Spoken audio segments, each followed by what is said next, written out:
राधे राधे प्यारे भक्तों, सज्जनों, आज हम एक बहुत ही महत्वपूर्ण विषय पर मनन करेंगे।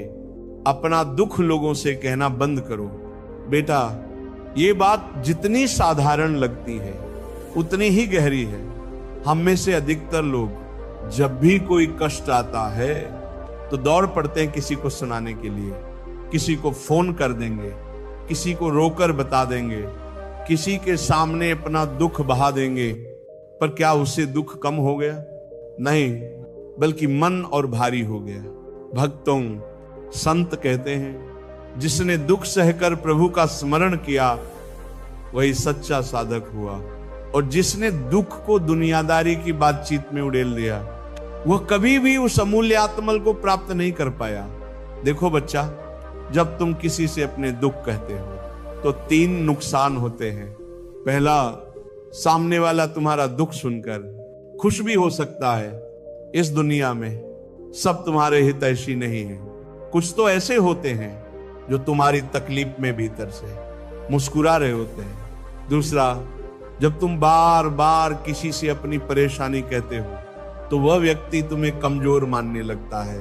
भले ऊपर से कुछ ना कहे, लेकिन भीतर से सोचता है, अरे इसका मन बड़ा कमजोर है, ये तो हर बात पर टूट जाता है। और तीसरा, हर बार दुख कहने से वो बात तुम्हारे मन में और गहरी बैठ जाती है।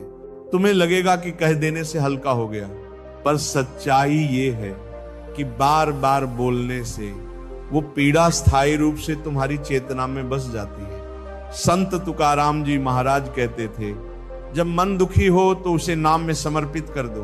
बोलने से हल्का नहीं होगा, रोने से नहीं बुझेगा, केवल राम नाम से ही शांति मिलेगी। अब मैं तुम्हें एक सच्ची घटना सुनाता हूं।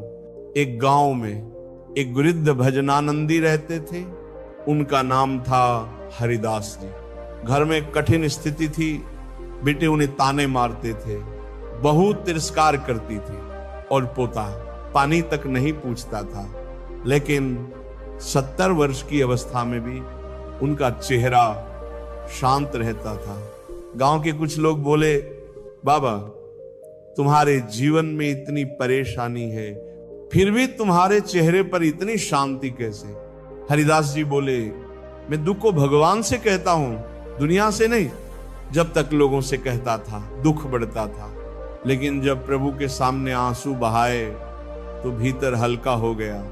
प्रेमी आत्माओं, इसलिए कभी भी अपने दुख का मेला मत लगाना।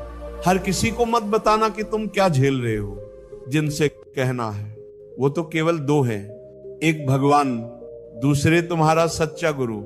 बाकी सबसे कहना अपने ही दुख का व्यापार करना है। एक साधक ने एक बार पूछा, महाराज अगर मन में दुख हो और कोई सुनने वाला ना हो तो क्या करें? महाराज जी ने कहा, रात को चुपचाप बैठकर भगवान से कह दो, हे नाथ, सब तेरे चरणों में समर्पित है। मैं कुछ नहीं जानता, बस तू ही जानता है। मुझे तो केवल तेरा नाम जपना है। इतना कहकर आंखें बंद कर लो और राम राम का जप शुरू कर दो। देखना, जिस मन ने पहले दुख से सिहरन महसूस की थी वही मन बाद में आनंद से भर उठेगा।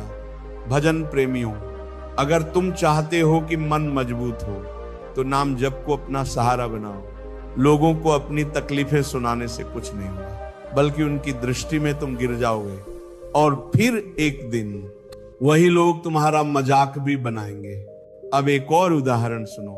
एक महिला हर दिन अपनी पड़ोसन को अपने पति के बारे में शिकायत करती थी। वो गुस्सा करता है, वो मेरी इज्जत नहीं करता, घर का खर्च नहीं देता। एक दिन वही पड़ोसन उसी की बातों को दूसरे लोगों में चटकारे लेकर सुना रही थी। उसी महिला की निंदा हो रही थी। तब उस स्त्री को समझ आया, मैंने अपना दुख गलत व्यक्ति को बताया, अब मेरी पीठ पीछे मेरा मजाक बन रहा है। प्यारे भक्तों, हर कोई तुम्हारी भावना को नहीं समझ सकता, हर कोई तुम्हारी पीड़ा को नहीं महसूस कर सकता। इसलिए सबसे अच्छा उपाय है अपने कष्टों को नाम में विसर्जित कर दो। नाम ही तुम्हारा सच्चा मित्र है, नाम ही तुम्हारा मनोवैद्य है, नाम ही वह संगी है जो तुम्हें दुनिया के कांटों से निकालकर प्रभु की गोद में बैठा देगा। साधक जनों, जब श्री राम वनवास गए थे तो क्या उन्होंने दुख का रोना रोया? नहीं, उन्होंने प्रभु की इच्छा मानकर उसे अपना सौभाग्य माना। सीता माता ने भी किसी से शिकायत नहीं की। ना लक्ष्मण जी ने कहा मुझे क्यों वन भेजा, क्योंकि वो जानते थे जो कुछ होता है वह प्रभु की लीला है। हमें उसे सहर्ष स्वीकार करना है, ना कि रो रो कर सबको बताना है।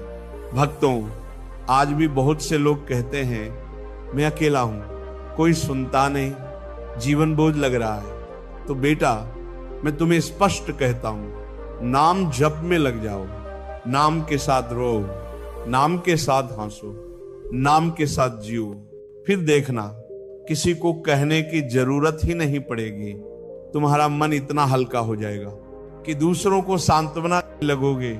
और हाँ, कभी कभी कुछ लोग सिर्फ सहानुभूति पाने के लिए दुख सुनाते हैं। यह आदत सबसे घातक है, यह आत्मा को दुर्बल बनाती है। कृपया इस आदत को आज से त्याग दो। संत कबीर कहते हैं, न कहो तो मन घटे नहीं, कहो तो जग हासे। राम नाम बस साध लो, बाकी सब असली रस बिसरे। भाई बहनों, अब समय आ गया है कि तुम नाम को अपने दुखों का एकमात्र साथी बना लो। यदि किसी दिन बहुत दुखी हो जाओ तो एकांत में बैठकर बस इतना कहो, हे प्रभु, मैं तेरे चरणों में अपने जीवन की हर तकलीफ समर्पित करता हूं। मुझे संसार से नहीं, तुझसे सहारा चाहिए। मैं अब किसी से कुछ नहीं कहूंगा, केवल तेरा नाम लूंगा, तेरे स्मरण में जीऊंगा। फिर देखो चमत्कार कैसे होता है। तुम्हारा दुख खुद पिघल जाएगा, तुम्हारे अंदर एक नई शक्ति उत्पन्न होगी, और वही शक्ति तुम्हें दुनिया की नजरों से नहीं, प्रभु की कृपा से पहचान दिलाएगी। इसलिए प्यारे भक्तों, आज से एक संकल्प लो, अब कोई दुख किसी को नहीं कहूंगा, सिर्फ नाम जप में ही अपना सब कुछ समर्पित करूंगा। यही है सच्चा साधक बनने का प्रथम चरण। राधे राधे। मैं अब किसी से कुछ नहीं कहूंगा, केवल तेरा नाम लूंगा, तेरे स्मरण में जीऊंगा। फिर देखो चमत्कार कैसे होता है। तुम्हारा दुख खुद पिघल जाएगा, तुम्हारे अंदर एक नई शक्ति उत्पन्न होगी, और वही शक्ति तुम्हें दुनिया की नजरों से नहीं, प्रभु की कृपा से पहचान दिलाएगी। इसलिए प्यारे भक्तों, आज से एक संकल्प लो, अब कोई दुख किसी को नहीं कहूंगा, सिर्फ नाम जप में ही अपना सब कुछ समर्पित करूंगा। यही है सच्चा साधक बनने का प्रथम चरण। राधे राधे।